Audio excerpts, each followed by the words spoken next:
नाशिकमधील गाजत असलेल्या भोंदू अशोक खरात प्रकरणात मोठी अपडेट समोर आली आहे। आज भोंदू अशोक खरात याला व्हिडिओ कॉन्फरन्सिंगद्वारे न्यायालयात सुनावणीसाठी हजर करण्यात आलं। लैंगिक शोषणाशी संबंधित चौथ्या गुन्ह्यात न्यायालयानं अशोक खरात याला 30 तारखेपर्यंत न्यायालयीन कोठडी म्हणजेच MCR मंजूर केली। त्यामुळे आता त्याची रवानगी नाशिक रोड मध्यवर्ती कारागृहात करण्यात येणार आहे।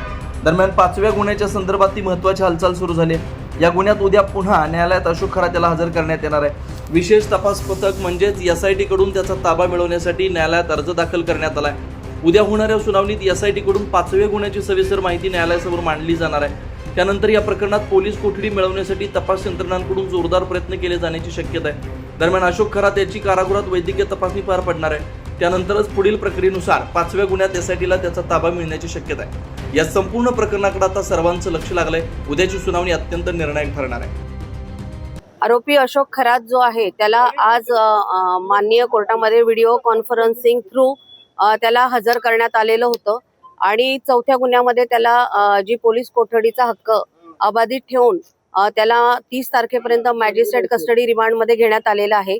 आणि आता जो त्याचा 5वा गुन्हा आहे 79/2026 याच्यामध्ये त्याला वर्ग करण्यात आलेला आहे आणि उद्या त्याला पोलीस कोठडीसाठी माननीय कोर्टामध्ये हजर करण्यात येईल। थँक्यू। सदरचा गुन्हा हा पण महिला अत्याचाराचा आणि अत्यंत गंभीर आणि संवेदनशील गुन्हा असल्यामुळे उद्या त्याला कोर्टात प्रोड्यूस करण्यात येईल। 9 न्यूज महाराष्ट्रासाठी प्रतिनिधी इसाक कुरेशी, नाशिक।